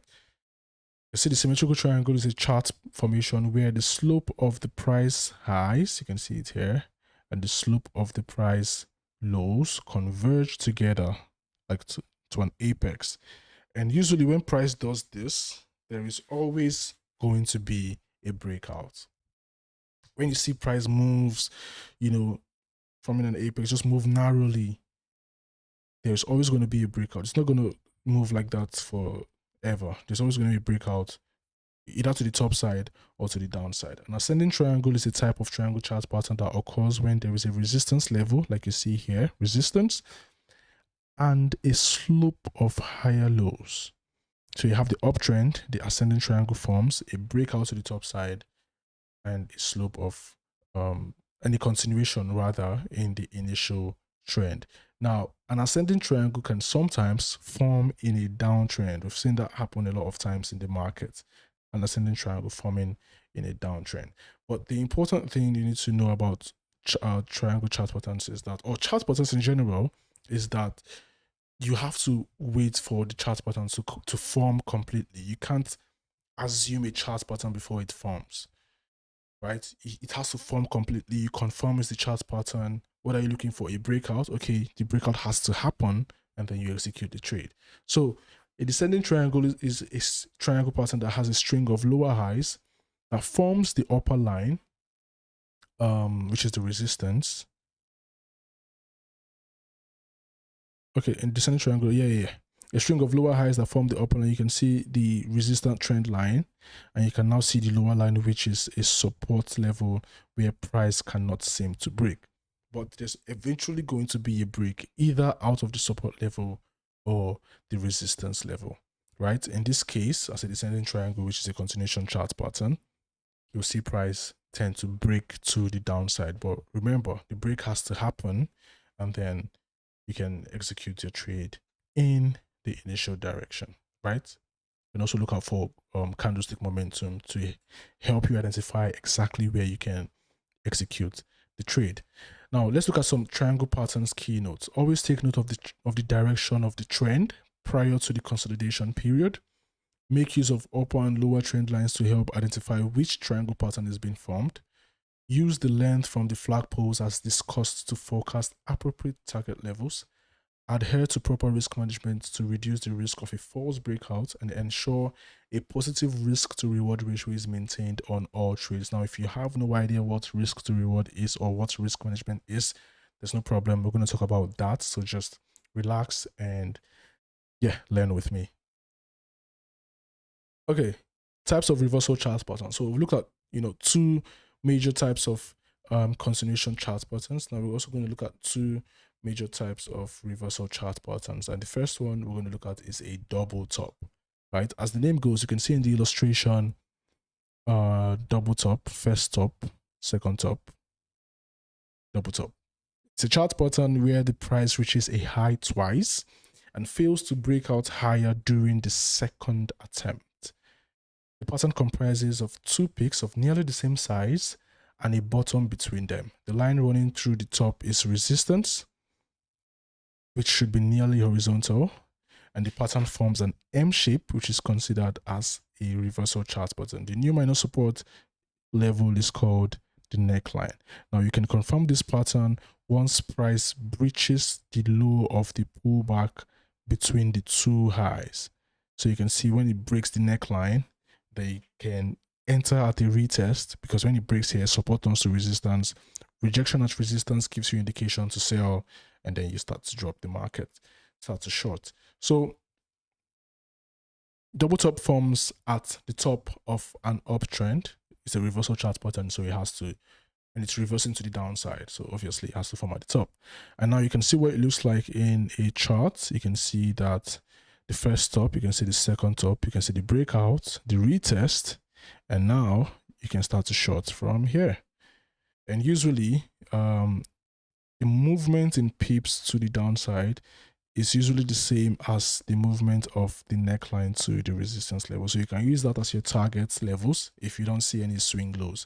If I'm to execute this trade, let's say I want to take a sell here. This is going to be my first target. I like to use the swing lows as my target, because they act like magnets when the market is trying to reverse. So we have the double top, and now we are going to look at the double bottom. So double top for uptrend reversal to the downside, double bottom for downtrend reversal to the upside.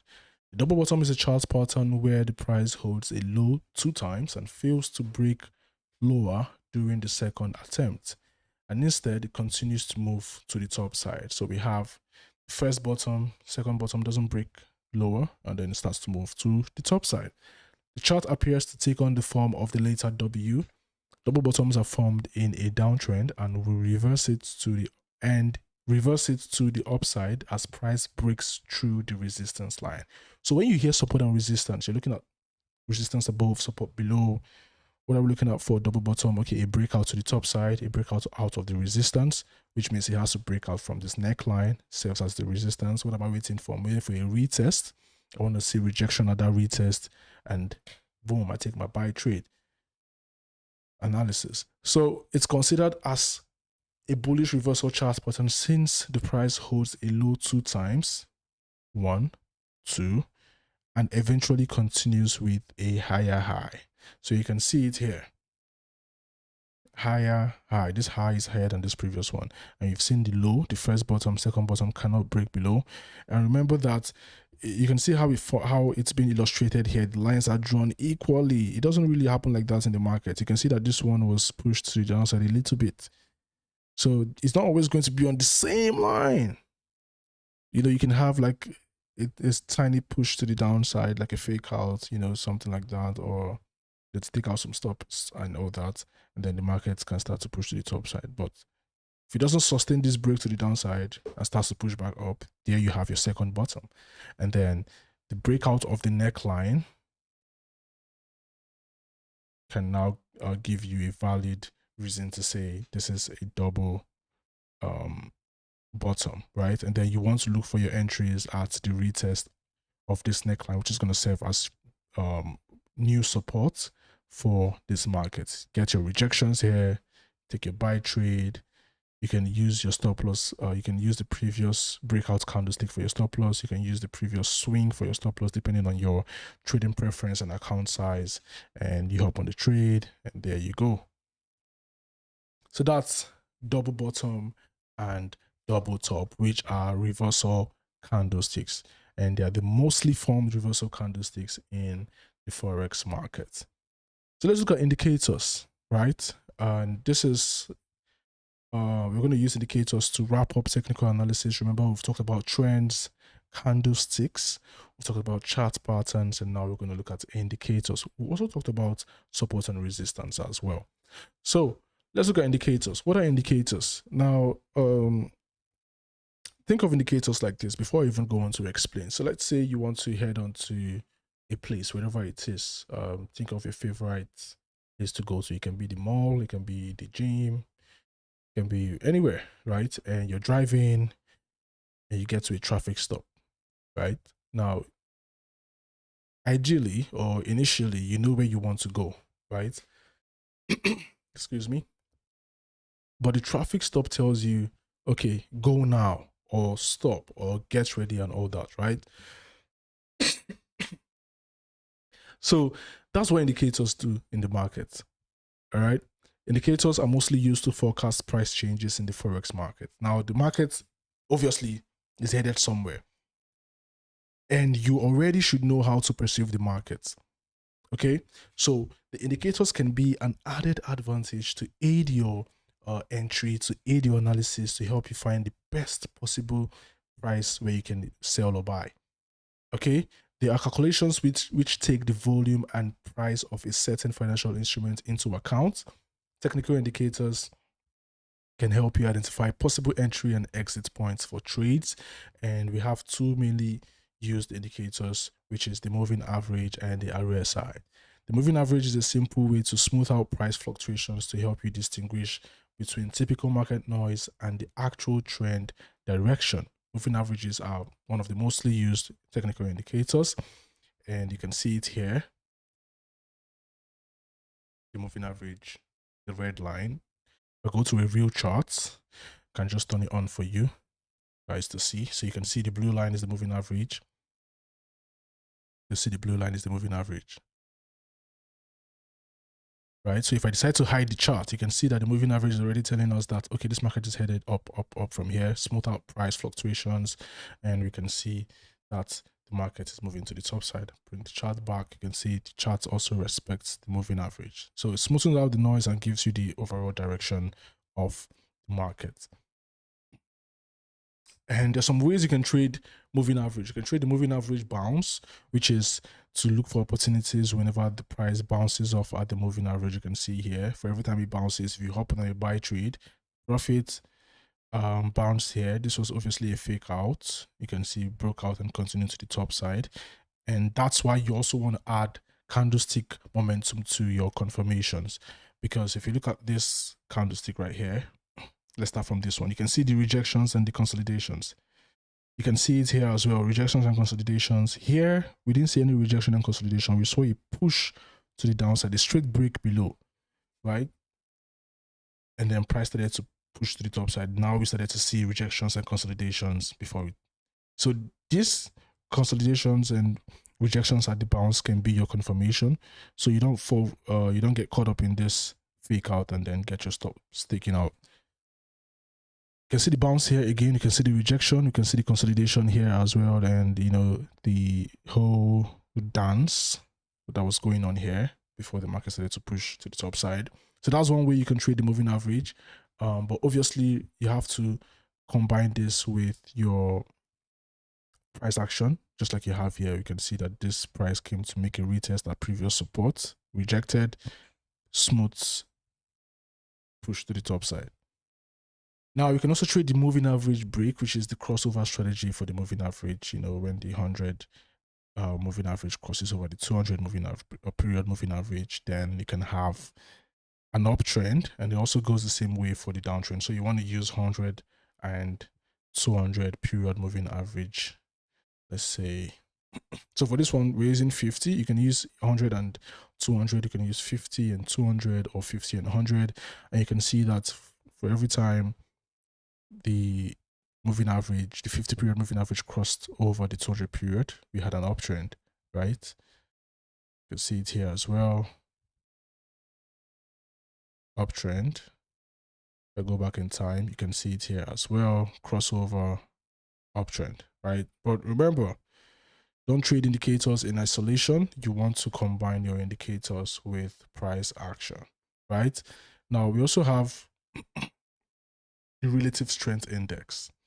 Okay, the relative strength index, also known as RSI, this is the second popularly used indicator in the Forex market. It was developed by technical analyst John Willis Wilder, and it helps traders evaluate the strength of the current market. So you can use that to identify overbought and oversold conditions in the Forex market. A movement of 70 or higher indicates overbought conditions in the market. An increase in possibility of price weakening or going down. A movement of 30 or lower indicates oversold, and an increase in the possibility of price strengthening up. So when prices are losing value and they start to drop, it's just like let's say an asset loses value and starts to reduce in prices, and you see a lot of people take advantage of the low price and start to buy. What happens? Market starts to push to the top side. And if I'm to use,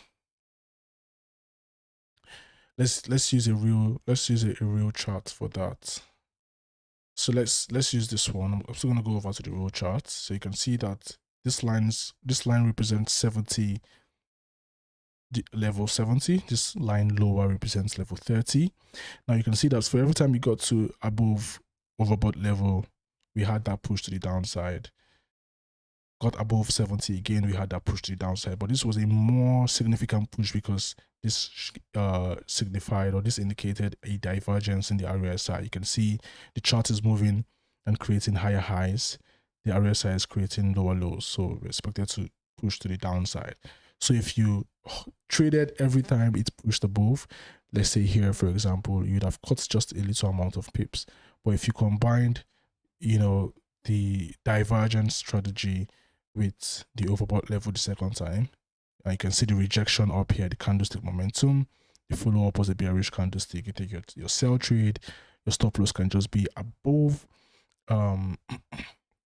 above this previous rejection candlestick, push the downside. Another strategy that you can apply here would be the weak fill strategy, where price tends to fill in the orders that were placed here in the past. So when we had this massive spike, there are orders here, and then you can see the price push down, but it also has to go fill in these orders, grab liquidity, and drop to the downside. So these are some strategies that you can just combine with your RSI to improve your the probabilities of making a profit in the Forex market. So we're going to look at how to apply risk management to your trading. Just going to show you guys the RSI and what it looks like. Let's see. We have that here. Okay. So you can see that you see that for every time price came below 30, we had a push to the top side. You can see it here, push to the top side. We had another one here, push up. You can see that it pushed up here as well. And you can see the same thing for whenever it went above 70. You can see it's above 70. If I show you the chart, it's also above 70, and you can push to the downside.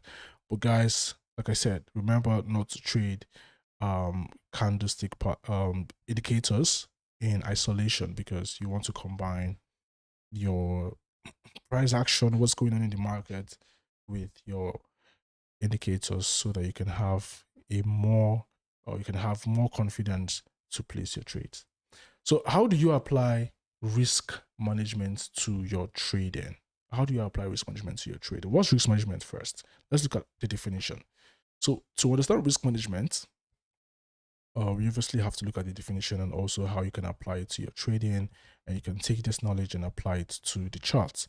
So risk management involves identifying, accepting, and mitigating trading decision uncertainty. Risk management plays an important role in your trading journey as a beginner trader, since Forex trading entails taking considerable financial risk. With a proper risk management strategy, you can reduce the chances of blowing up your trading account. And this also goes to say that the market pays the traders that are able to stay longer in the markets. And for you to stay longer in the markets, you have to apply proper risk management. Okay, so why should you use proper risk management? Forex risk management enables you to implement actions to ensure any negative impact of a trade is manageable. An effective strategy requires proper planning from the onset, and it's better to have a risk management plan in place before you actually start trading. You need to identify what you want to risk on that trade, have your plan set out before you click buy or sell. A proper risk management will minimize your losses and to keep you longer in the markets to place more trades and make more profit, because that's what we're trading, right? The primary reason for Forex trading is to make a profit. So how do you choose your risk to reward ratio? And this is just, percentage mathematics, how to calculate your 1%, 2%.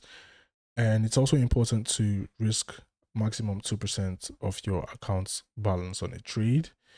And the reason for this is because you want to have more free margin to place more trades, and you want to keep the account healthy, and you want to minimize your risk and make more profit. Your risk is the only thing you can control as a retail trader in the market. You can control the movement of the markets with your trading balance. You can only control your risk. So it's important to understand how to get your risk percentage, how to get your reward percentage, where you do the calculations. For example, this is we're using a $1,000 account size here, for example. So you get your risk percentage by doing 1,000 divided by 100 multiplied by 1% by 1, right? And then you get your 1% risk.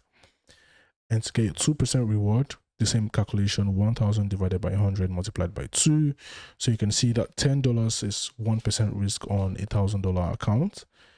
And the reward for 2% is $20 as well. So you want to get familiar with these calculations so that you can calculate your risk to reward at ease and understand exactly how much you're risking on a trade and how much you want to make in profit from a particular trade.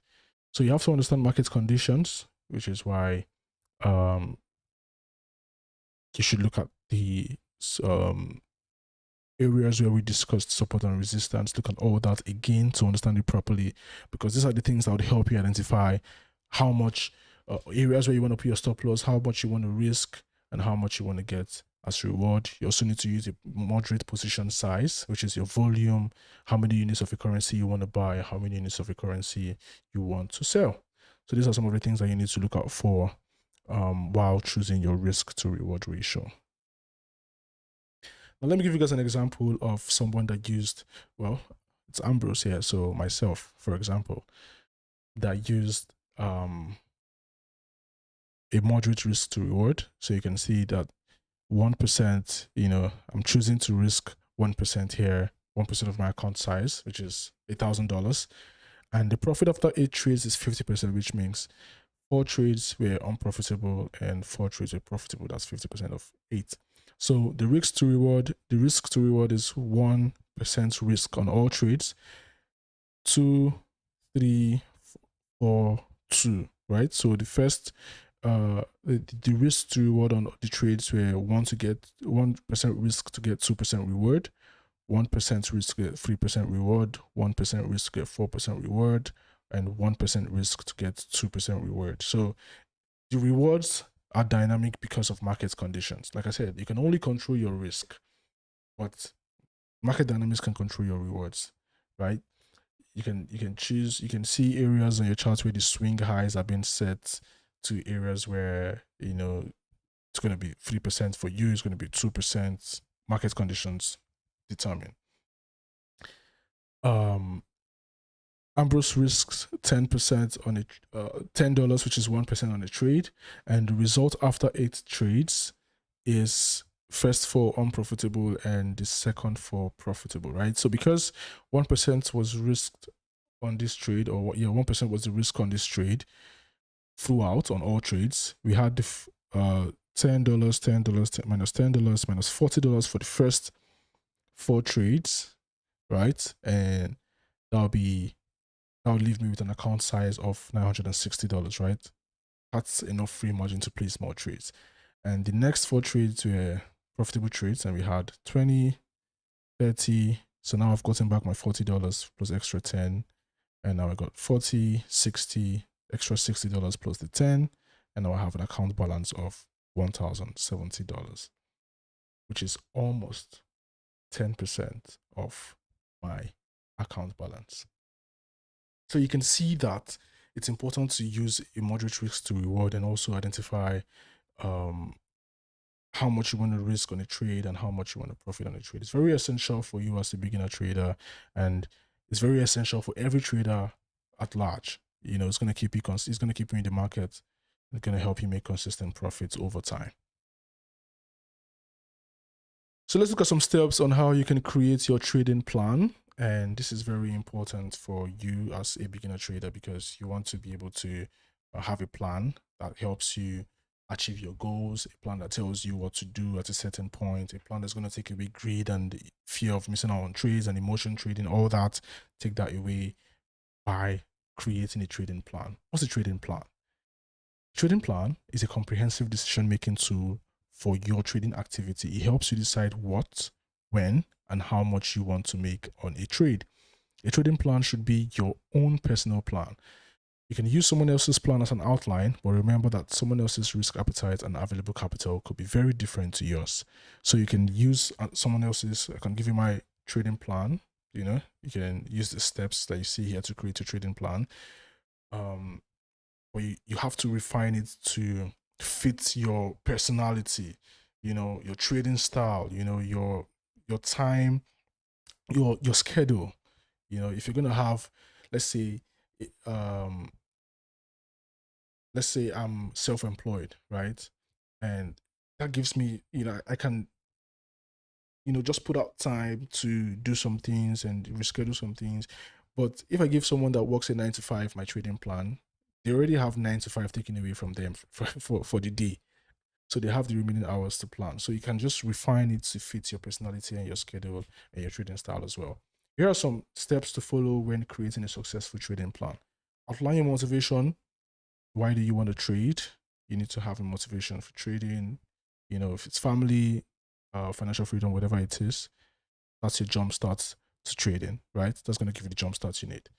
Define your goals. You obviously need to write them down. You know, you can use that. You can write it down at the first or second page. Yeah, first page of your trading journal.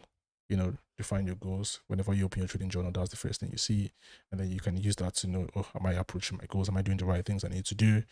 Assess your knowledge of the Forex market. I like to say a successful trader is an educated one. Get the knowledge and keep learning. Learning never stops. The market evolves. There are years of COVID, you know, pandemic, years of elections, years of, you know, natural phenomena and all that. So you should always learn and create that vacancy for more learning. Check your trading style. Are you a day trader? Are you a swing trader, scalper, position trader? This can help you create a trading plan.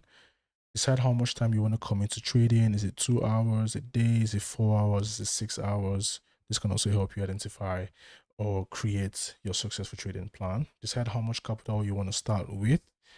And this can be based on your risk appetite or risk tolerance. Choose a moderate risk to reward ratio. You don't want to start risking 10% to make 2%. That's not going to be healthy for your trading account. And choose what pairs to start trading on. If you're a beginner trader, I would say start with major pairs.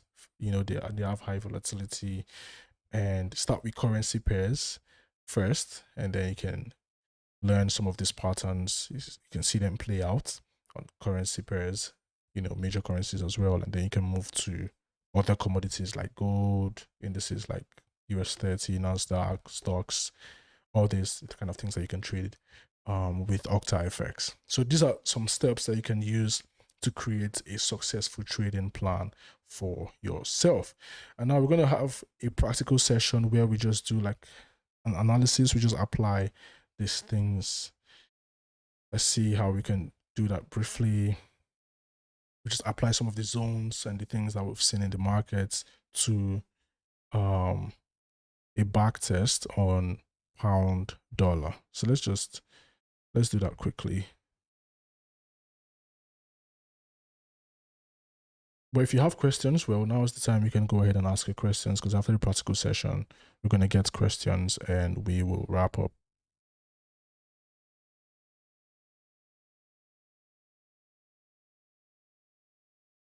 All right. So I'm just going to play this. And so the first thing you want to obviously do when you come into your charts is to identify your key levels, right? And while the chart plays out, I'm just going to identify these levels here.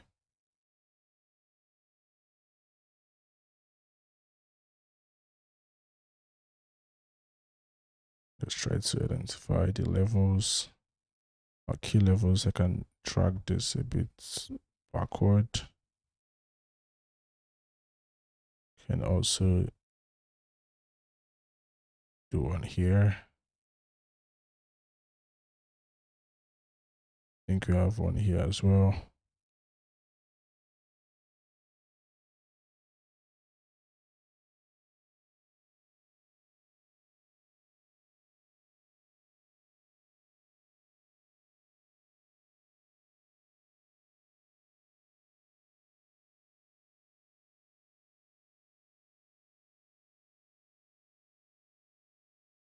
And the reason for identifying these key levels with your horizontal line is because price would respect these levels oftentimes during a reversal. I think I can also connect a trend line here.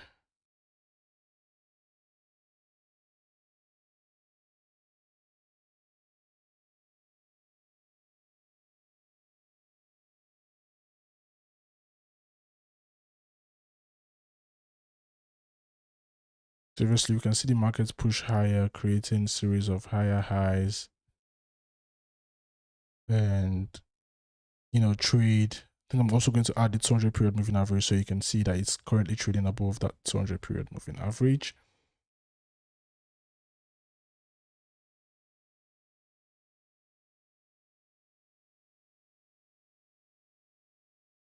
So you can see it's bouncing off at the moving average. If you get a bounce to the upside, you can start looking for buy opportunities. You can see how it's dancing up. We didn't get any bounce. We're seeing more of a consolidation, and then we have a fake out and a break into the 200 period moving average. So we're still trading above it. I think what I'm going to do right now would be to also identify this level. I'm going to identify this zone as well.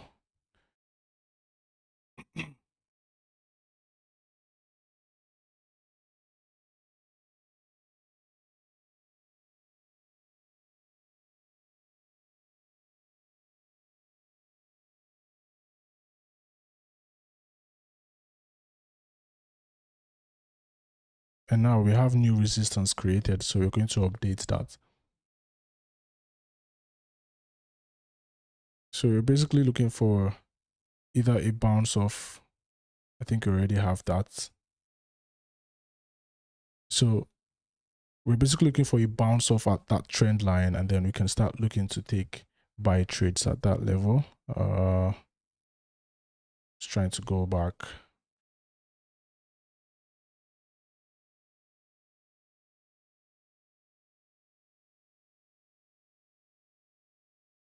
So let's do USD card instead quickly.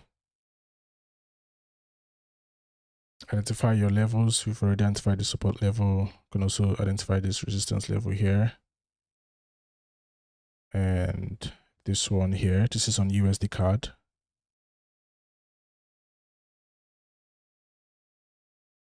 And now you can see another resistance level up here where price failed to break above, and you can see how price is bouncing off at this level that we created. And this is the reason why it's important to identify your levels, right? So if you are a kind of trader that likes to trade the bounce, you could have taken advantage of this bounce off here. But now we have a break below the 200 period moving average, and we're currently trading below the 200 period moving average. So if you get a bounce here, that's one. We'll probably want to hop in at the second bounce. If you get another bounce at the moving average, boom, you can see that, and the price started to push to the downside. right? That shows you how you can capitalize on opportunities from the 200 trading the bounce of the moving average. So here's what I'm going to do. I'm going to connect, keeps going. It's too fast.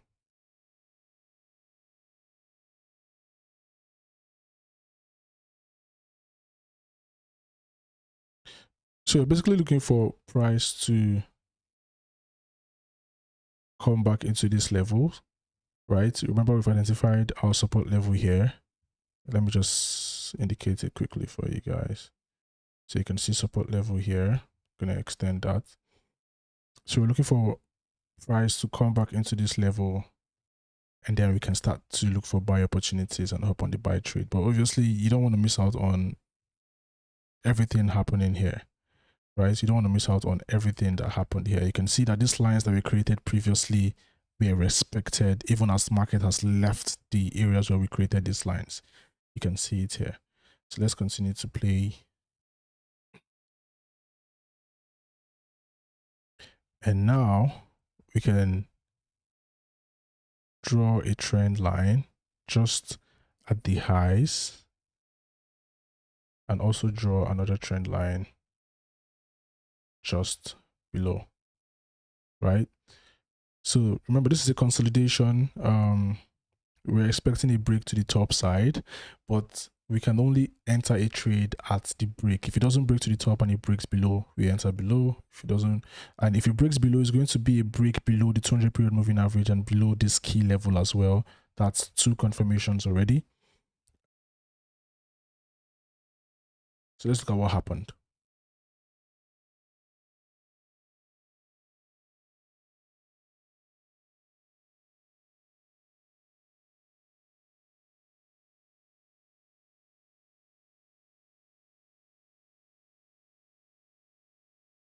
So you can clearly see that the market broke below, and that was also a break below the 200 period moving average. And you can see that the market pushed to the downside. You have the correction and the continuations pull to the downside. And remember the zones, this was the area where we're trying to look for buy opportunities. The market has come into this zone. Didn't really get to it, but you can clearly start to see rejections here, and you can hop on your buy trades and make some profit. So this is just like a brief illustration of technical analysis in play. You can review or rewatch this video to get familiar with the trend lines and the zones, support and resistance, and also the consolidations as well to improve your trading knowledge. And if you understand something, if you understood something from this analysis and also from everything that you've learned today, let me know in the chat box.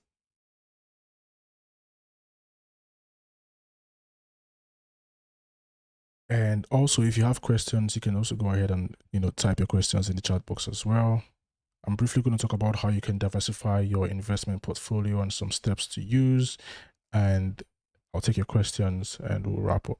So how can you diversify your investment portfolio? Having a diversified investment portfolio can help you reduce your risk and boost the possible returns of your investment. And I'm going to give you about 7 steps that can be taken to diversify your investment portfolio. So the first one is to understand your investment goals. Before you begin investing, it's important to have a crystal clear idea of what it is that you want to accomplish with your money.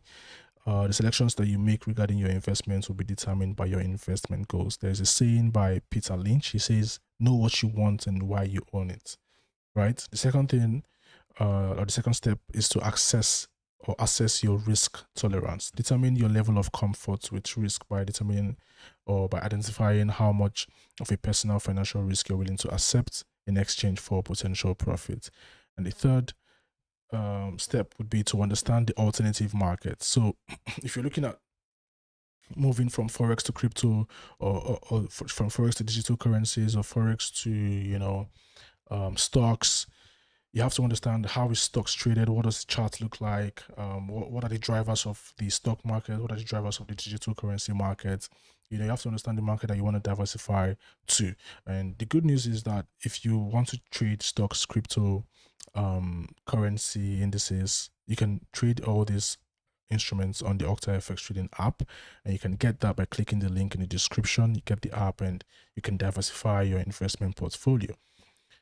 Fourth step would be to develop an asset allocation plan. So you have to create a plan for your asset allocation by considering your objectives and your level of comfort with risk. So you create a plan that describes the percentage of your portfolio that you want to allocate, to various types of investments. It can be stocks, can be digital assets, can even be real estate, right? There's a saying by Paul Samuelson. He said, investing should be more like watching what do you say, paint dry or grass grow, right? So it's a compounding thing. It's something that it's something that has to do with longevity, right? You have to look into the future and allocate your, create your plan and allocate different assets or different balance for your different assets, right? You can try to do a certain amount for crypto, you can try to do a certain amount for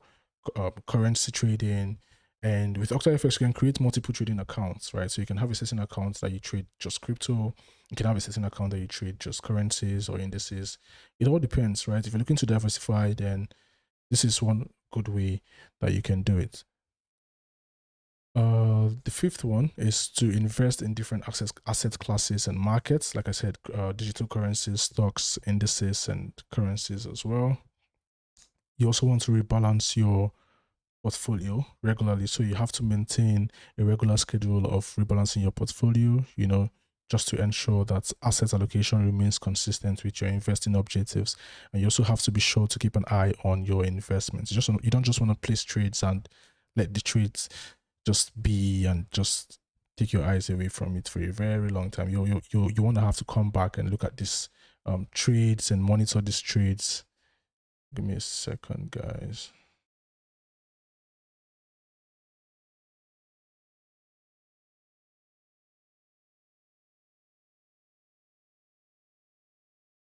Let me know in the chat box if you guys can hear me. Okay. You want to have to come back and monitor your trades. You don't want to just leave your trades for a very long time without having to monitor it. And the last one would be to seek professional advice. So you should consider getting the assistance of a financial advisor that can guide you, through the process of building a diversified portfolio or a diverse investment portfolio that is suited to your unique wants, needs, and long-term objectives. Now, with OctaFX, a platinum member is assigned a personal manager and an expert advisor, and they review your 3-month trading history to prompt you on areas that you should improve on. And you can take advantage of that by, like I said, downloading the OctaFX trading app with the link in the description. And guys, it's been an amazing practical workshop. If you've got questions, you can go ahead and ask me your questions in the comments. I hope you guys learned something today. If you did, you can let me know in the comments. I'm just going to be looking at the comments right now to take a few questions and we can wrap up.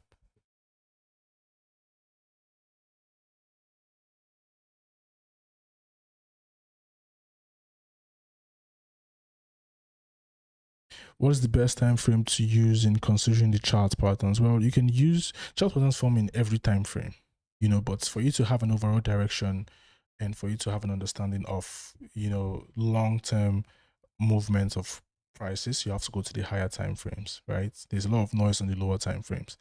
The trend is not visible on the 1 minute time frame. You have to go to the 4-hour time frame, the daily time frame, even the weekly time frame to get the overall direction of the trend. Regardless of your trading style, if you're a scalper, you still gotta use the higher time frames.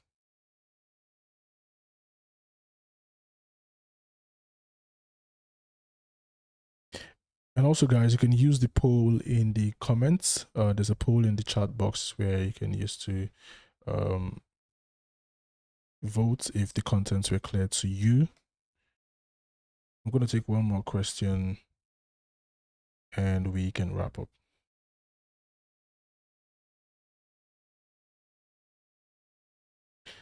Okay, this is from Raj. So which time frame is good for intraday? Well, it's called intraday for a reason. So you have to look at the time frames that would enable your trades close within the day, right? So you can check for the trends, the overall direction of the markets on the higher time frame, daily, weekly, 4-hour. But you want to execute your trades on 5 minutes and 15 minutes time frame, and at most 30 minutes, 1 hour. time frames, because you want your trades to close within the day.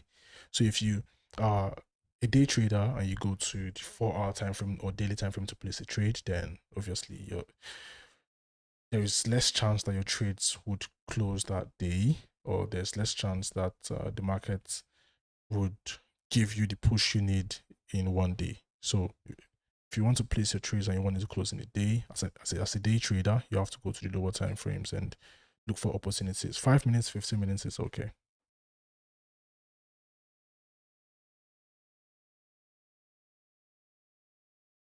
All right, guys, thank you very much for taking part in this practical workshop with OctaFX. I had an amazing time, sharing my knowledge and also explaining to you guys about how the technicalities of Forex works. I hope you guys would put this into good use, and I wish you all a more profitable trading week. Thank you very much for participating, and I'll see you next.